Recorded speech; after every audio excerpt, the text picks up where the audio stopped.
Brian Windhorst of ESPN here on the Rich Eisen Show in the Western Conference Finals. Give me the blueprint for Houston to win 3 out of the last 4. Is there one?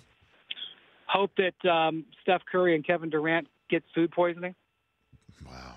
I don't know that that's feasible, Brian. That's a tough one to pull off, right? Yeah. I mean, you have to have an inside man. So if they've got that in the portfolio, now's the time.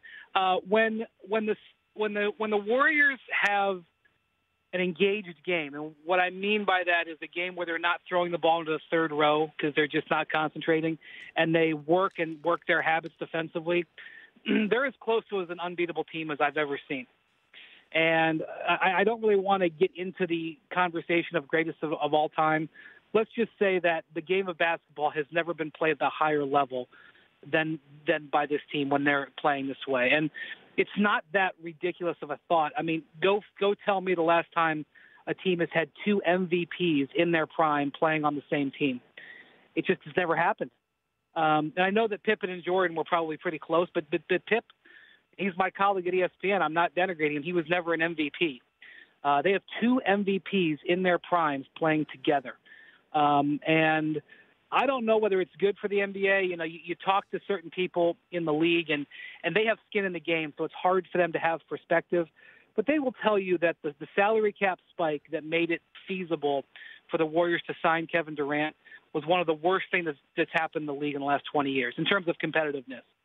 And I think people love watching the Warriors, and the league in general is being watched very, very widely. The ratings are very strong. So maybe people from the league would say that having a juggernaut team is actually good for the league. But in terms of competitiveness, those 2 guys together and the Warriors' ability to keep them together, which it looks like they have a good chance of doing, it's taken a wrecking ball to competitive balance. And the Warriors owe no apologies. They worked within the rules, and they were prepared, and they had some fortune come their way, and things fell for them.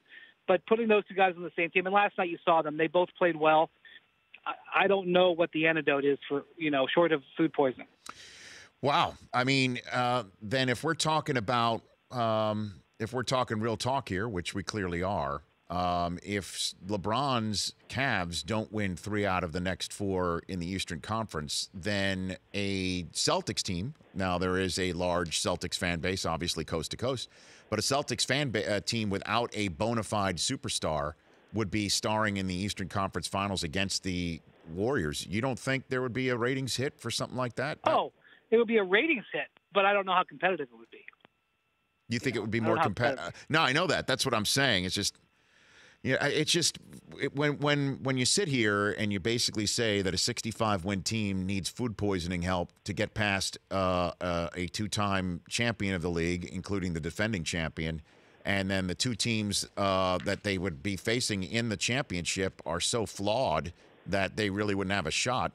To me, that is bad for a league, Brian. I'll be honest with you. Yeah, I mean, I would say I remember saying this back in 2016 to Cavs fans who were frustrated they were facing maybe losing 2 finals in a row, and I basically said you have to run out the ground ball against the Warriors. Unfortunately, the ground ball is being hit to Ozzie Smith in his prime, but you got to run out the ground ball because you never know what will happen. And in that case, it did. So what I would say to the Celtics or Cavs, should they advance, I would say, you got to jump through every hoop and you got to turn every corner. You got to run out every ground ball. But, I mean, let's just be honest where this league is. When the Warriors are fully healthy, I don't think someone's taken 4 out of 7 off of them. And, in 2016, some circumstances happened. Not only the great Draymond Green suspension, which was key, but also Andrew Bogut, who was their really important defender for them at the time, hurt his knee and got knocked out in the last 2.5 games. So, things happen. I'm not saying don't turn the TV on. I mean, you watch it. But in terms of like a competitive series, I don't foresee that with as strong as this Warriors team is. And frankly, I felt that way for a long time now. They got off track, and I think maybe their biggest weakness, the Warriors' biggest weakness, is lethargy, and that's one thing that Steve Kerr was fighting all season long, trying to keep these guys engaged. He was pulling his hair out, doing every trick in the book, handing him over the clipboard and letting him run huddles because. They and they had some injuries, but none of their injuries were severe. So, that's the only thing that's stopping them is lethargy and injuries. And right now, they're not lethargic, nor are they injured. And that's devastating for anybody who's playing against them. The Rich Eisen Show, weekdays at noon Eastern on Audience.